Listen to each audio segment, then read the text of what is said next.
Mesdames, Messieurs, bonjour et très heureux de vous retrouver dans ce 13h au Bénin. Voici le sommaire. Les difficultés liées à la circulation des populations dans les départements du Mono et du Koufo seront de plus en plus amoindris. Les travaux d'aménagement et de bitumage de routes annoncés par le gouvernement ont été officiellement lancés ce week-end. Des travaux qui s'étendent sur une cinquantaine de kilomètres avec une bonne dizaine de communes prévues pour être impactées. Ensuite, conjointement avec les fidèles musulmans, les adeptes de la religion Tron, Petodeka, sont également en pleine période de jeûne. Comment cela s'explique? Quelle similitude peut-on établir? Reportage à suivre dans un instant. Et puis enfin, la résidence de l'Union européenne à Cotonou a été le théâtre d'une compétition culinaire. Et le sage de la finale du concours Top Chef 2, organisé par la Chambre de commerce européenne du Bénin, Eurocham Bénin, en partenariat avec l'ambassade de France, l'initiative a révélé les jeunes talents de la cuisine et les accompagner dans leur insertion en entreprise. Voilà pour vous le sommaire de cette édition. À nouveau bonjour et bienvenue. Si vous nous rejoignez, l'Université nationale d'agriculture travaille à transformer l'enseignement supérieur agricole dans le but d'améliorer l'employabilité des jeunes à travers l'entrepreneuriat agricole. Ceci grâce au programme TAGDAVE 2.0 porté par Ruforum et la Mastercard Foundation. Le lancement officiel de ce programme en faveur des jeunes a eu lieu sur le campus de Sakété. Voici les images. C'est un événement majeur pour l'Université nationale d'agriculture et plus globalement pour le Bénin.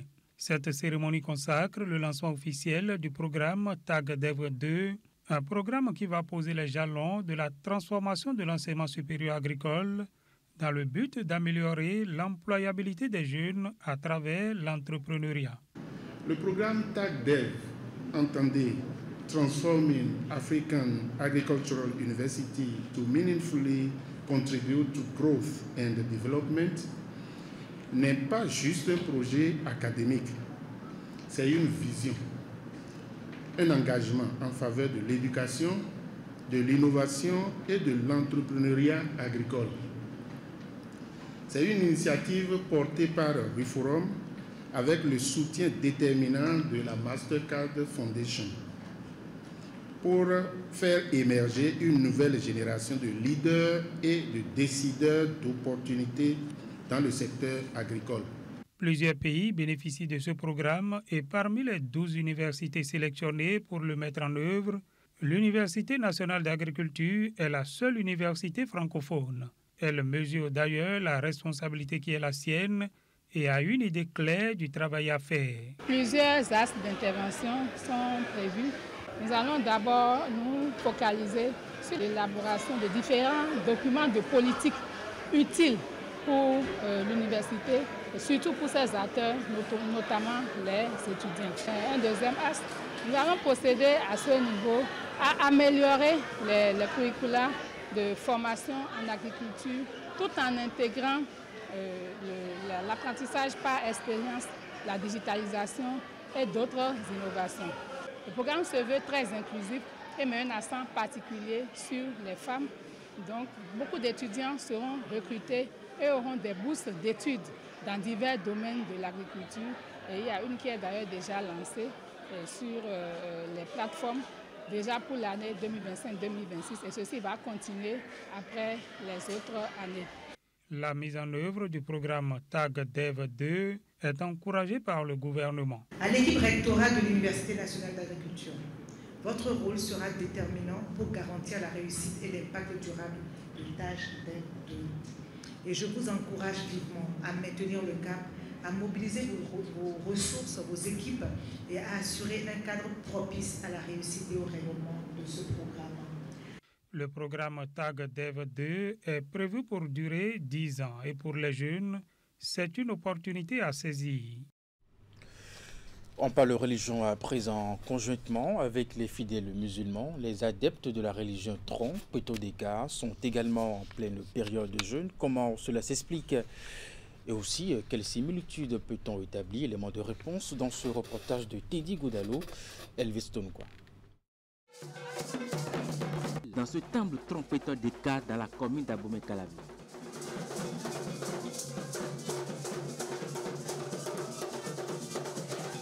Les fidèles se sont mobilisés pour vénérer l'esprit de leur divinité. C'est une messe particulière à laquelle ces adeptes prennent part en pleine période conjointe de jeûne avec les musulmans. La période de carême dans la communauté Tron en général n'est pas tellement différente du carême du mois du Ramadan musulman. Non, c'est juste que nous pratiquons le carême dans le vaudou, eux ils pratiquent le carême dans l'islam. Vous voyez, c'est les mêmes prescriptions, c'est les mêmes recommandations et c'est les mêmes bénédictions que nous recevons. Ces fidèles trompeteurs des cas pratiquent le jeûne à leur guise tout en respectant les prescriptions établies. C'est un moment de prière pour nous. Ça nous permet de se rassembler les soirs, de prier ensemble, de manger ensemble. Déjà à 6 heures, il faut être au temple, prier, après manger. C'est tout, après aller prier au temple encore. À 17h30, 18h, on est déjà ensemble, on prie. Et à 19h, on mange un fruit et après, c'est fini. Quand je mange le matin, puis 5h comme ça, là, dans la journée, je ne mange pas, jusqu'au soir. Mais le soir, pour manger, je peux prendre, avant de manger, je peux prendre de l'orange. Avant de manger, les fruits, quoi. Si je prends de l'orange, après ça, je peux manger de la nourriture. Le jeûne dans la communauté Tron n'est donc pas si différent de celui des fidèles musulmans. Selon l'histoire, l'esprit Tron émane de la religion musulmane. Notre esprit adorateur Tron est un esprit musulman en partie. Parce que l'empereur mondial qui nous a fait connaître cette divinité, il est au Ghana, donc c'est lui qui nous a fait connaître cette divinité et c'est un musulman. C'est pour vous dire par là que nous nous abstenons, d'accord, à nous priver de nos désirs de manger, désirs de boire, désirs publics et autres, dans ces périodes pour demander pardon aux esprits, notamment à la divinité Tron, de nous pardonner, parce qu'une année, ça fait 12 mois, et dans les 12 mois, nous prenons seulement un seul mois pour demander pardon. C'est vrai, c'est peu, mais vu que c'est une prescription, on n'a pas le choix.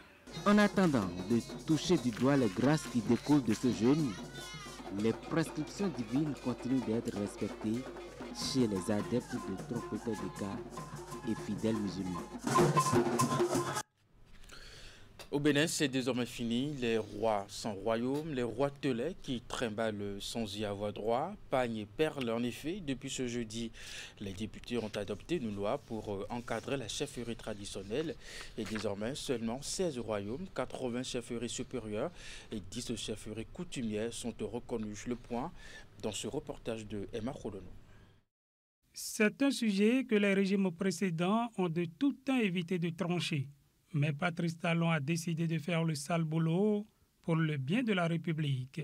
Avec la collaboration active du Parlement dirigé par Louis Vlavonou, la loi portant cadre juridique de la chefferie traditionnelle est adoptée ce jeudi 13 mars 2025. Désormais, la cartographie de la chefferie traditionnelle se décline en 16 royaumes, 80 chefferies supérieures et 10 chefferies coutumières. Monsieur le Président, ce projet de loi vient sonner un peu comme une révolte contre l'impuissance publique qui était devenue la norme de notre vie.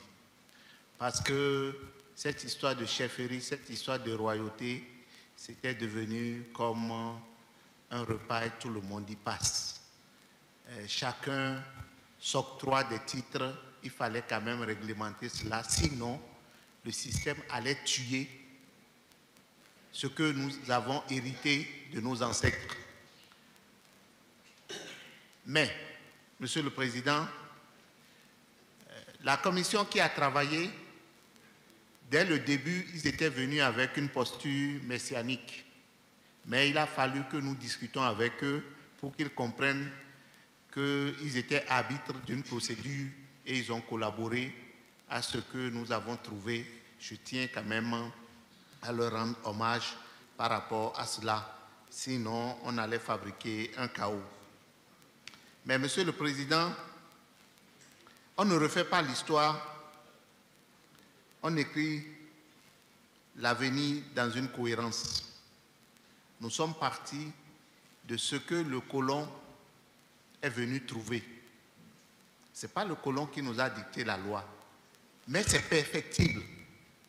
Et c'est cette perfection que je souhaite que nous puissions amener, afin que par la loi, on ne puisse pas croire qu'on peut venir à bout d'un système de pouvoir particulièrement enraciné.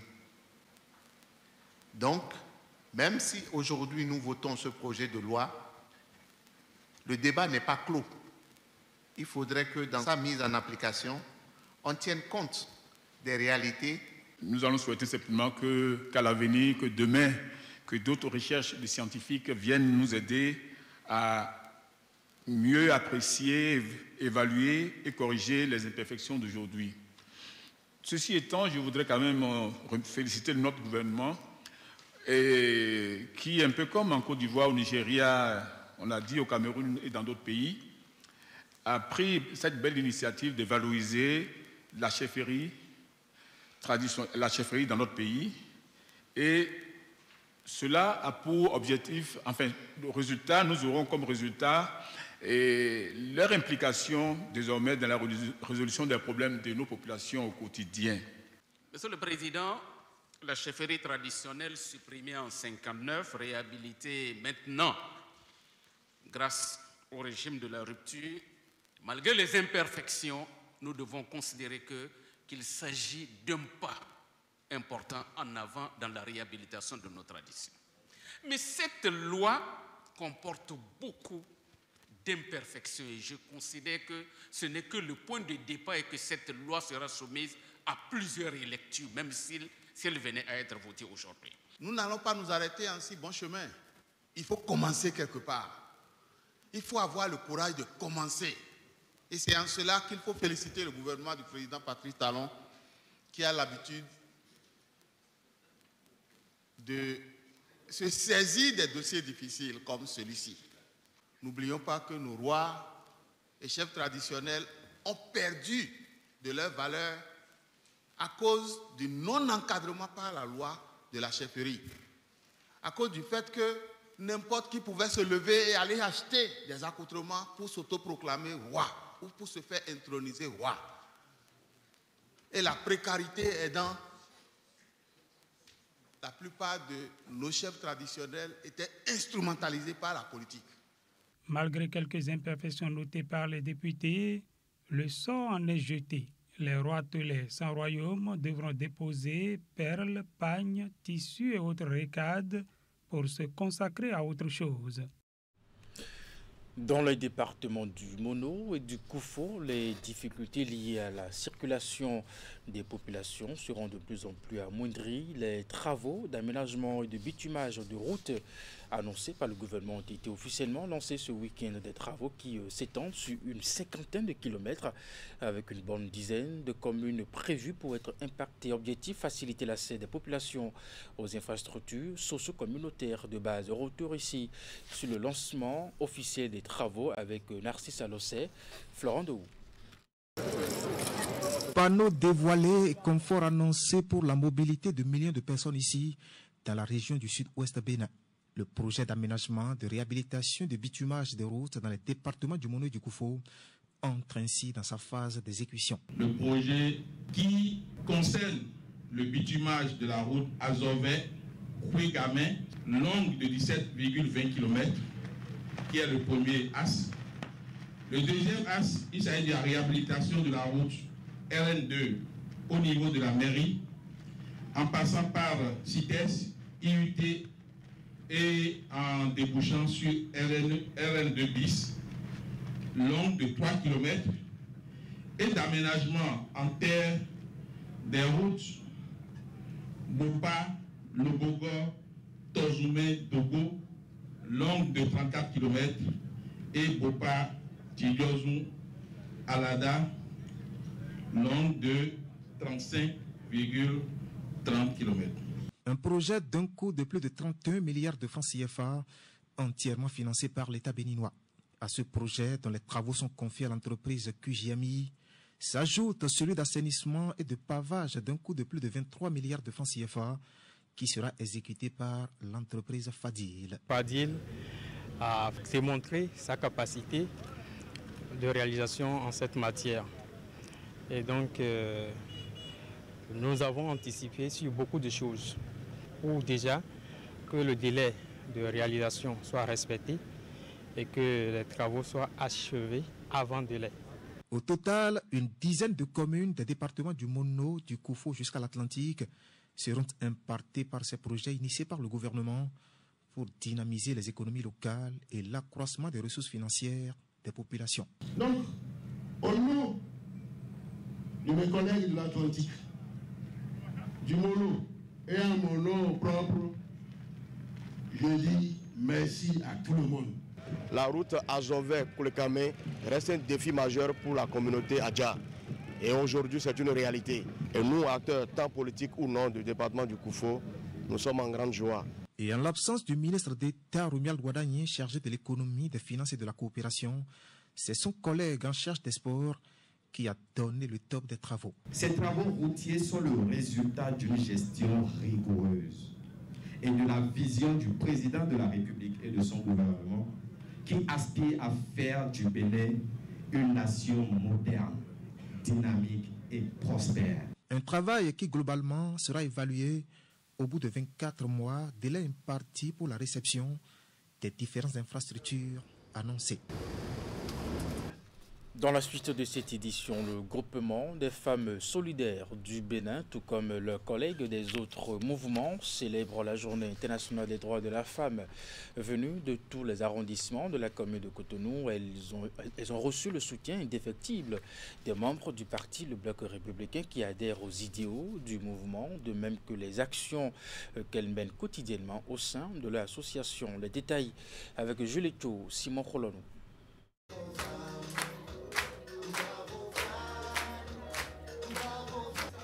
Dans cette ambiance de joie et de fierté, le mouvement des femmes solidaires du Bénin commémore la Journée internationale des droits de la femme. Une salle pleine comme un œuf dans laquelle la présidente indique que cette journée a une connotation particulière pour son groupement.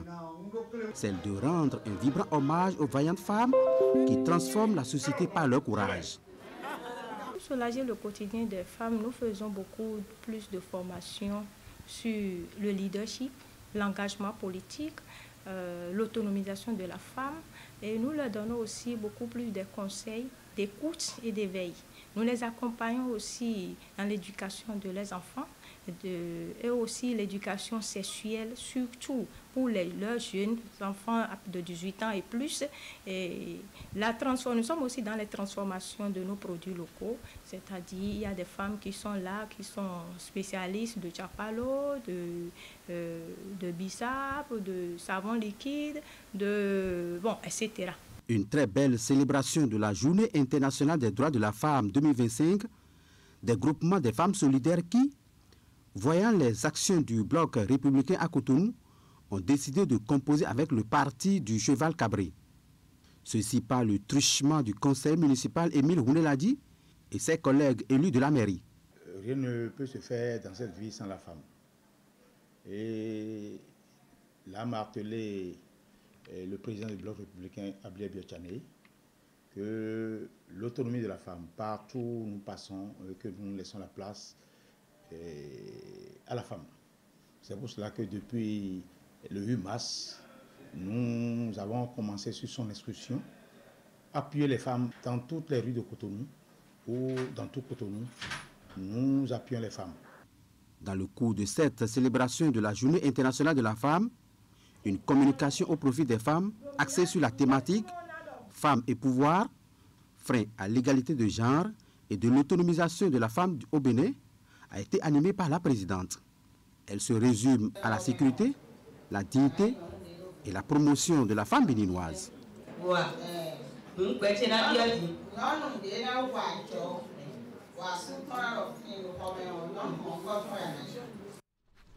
Et nous restons dans cette tendance de promotion des femmes. Direction Savalou, où nous irons à la découverte de certaines femmes qui excellent dans l'art de la poterie. Elles sont basées à Pataba. Dans leur connaissance, bien entendu, se transforment de mère en fille. Elles travaillent souvent en groupe pour subvenir à leurs besoins, mais leur travail reste pénible et peu rentable au regard de l'aspect rudimentaire des techniques de fabrication des peaux en terre cuite. Une de nos équipes de reportage est allée partager quelques moments avec ces braves femmes. Voici le reportage de Lurish Gaba. Ici, le travail se fait essentiellement à la main. Des mains habiles pour modeler l'argile. C'est un travail de plusieurs heures, voire de plusieurs jours, et qui nécessite attention, souplesse et agilité. Réunies en association, les femmes potières de Pataba font partie de ces longues lignées de potières traditionnelles. La connaissance ici est transmise de mère en fille. Bien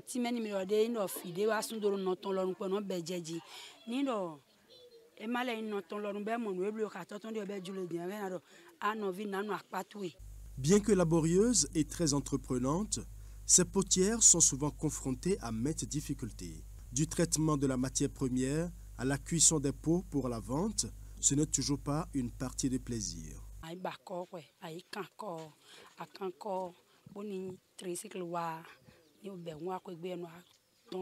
Quantité de bas de bonazan bon rosinji rosinji ya blo quelque temps aller voir rosinji pas de mon ko no abobo e bobo lo de nya de wo mi money no wo mi no nya de wo e no abo wo mi no abedo seji wo mi bedo seji lo mi no aso ni mi so e no abo chile wa mi mo no bo wa no do ken mi mo kede ro ko me en choku jeyin ko me sin ken akege ko o sin ken. Conduite par l'Association pour le développement de la commune de Savalou, quelques membres du Rotary Club à Paris Avenir sont émerveillés par la qualité du travail des femmes potières de Pataba. Ils réfléchissent déjà aux voies et moyens pour les accompagner dans l'amélioration de leurs conditions de travail. Aujourd'hui, on va développer le tourisme un petit peu à Savalou parce que ça ramène de la richesse. C'est un lieu touristique qui pourrait être organisé et aménagé pour que ça attire les gens. Ce qu'elles font, c'est juste fantastique. Et on va essayer aussi de partager leur savoir avec des potiers français qui pourraient venir quelques mois, apprendre comment est-ce qu'ils font et leur apprendre comment est-ce qu'ils pourraient faire et améliorer. Aujourd'hui, on a vu qu'avec la cuisson, ils ont quelques soucis, beaucoup de casse. Et je pense qu'on peut améliorer des choses comme ça et leur montrer d'autres choses. Aménager un hangar où ils puissent recevoir les touristes à l'ombre, montrer leur métier et vendre les produits à côté. En ce qui concerne les débouchés, plusieurs acteurs béninois se positionnent déjà sur le marché de vente afin de faire découvrir au monde entier les belles œuvres de Pataba. Ça attire la clientèle parce que quand moi j'apporte ça au marché, je vends bien. C'est avec ça que je nourris mes enfants. Bon, tout le monde achète pour boire tisane. Sans ça, tu ne peux pas boire tisane. Quand tu accouches, c'est avec ça que tu vas faire la tisane pour laver les enfants. Donc, pour ceux qui font les choses traditionnelles, c'est avec ça, eux aussi, ils travaillent. Donc, ça marche bien. Mais seulement, c'est difficile pour ceux qui fabriquent. Le travail de groupe reste l'une des forces des potières de Pataba. Elles produisent ensemble à la chaîne sous la supervision de leurs aînés. Les produits sont ensuite vendus et les dividendes partagés au prorata des efforts de chaque membre du groupe. Et pour finir ce 13h au Bénin, la résidence de l'Union européenne à Cotonou a été le théâtre d'une compétition culinaire. Il s'agit de la finale du concours Top Chef 2 organisé par la Chambre de commerce européenne du Bénin, Eurocham Bénin, en partenariat avec l'ambassade de France. L'initiative vise à révéler les jeunes talents de la cuisine et les accompagner dans leur insertion en entreprise. Le point de cette soirée avec Hugues Vignibé. Sacré vainqueur de la deuxième édition du concours Top Chef Eurocham, l'équipe de Servère exulte. J'ai l'habitude aussi de dire aux jeunes, lorsqu'on participe à un concours, on gagne ou on gagne. Soit on gagne par expérience, soit on gagne le trophée. Donc il n'y a rien à perdre. Donc ils ont gagné, ils ont sorti les victorieux. On remercie le bon Dieu, je remercie toutes les équipes. Aux prises avec Goldel Tulip, champion déchu et l'imprévu, les poulains du chef Babacar obtiennent cette victoire à l'issue d'une épreuve où les compétiteurs ont rivalisé de créativité, de technicité et d'habileté pour élaborer un menu complet composé d'une entrée, un plat et un dessert. Et c'est sur ce dernier point que la décision s'est faite, selon la marraine de l'événement. On avait un dessert de serveurs qui était vraiment incroyable. Eux, ils ratent leur cuisson du Maghreb. Eux, ils nous font la meilleure cuisson du Maghreb. D'accord? Donc c'est pas un concours de pâtisserie, mais ce soir, c'est le dessert qui les fait gagner.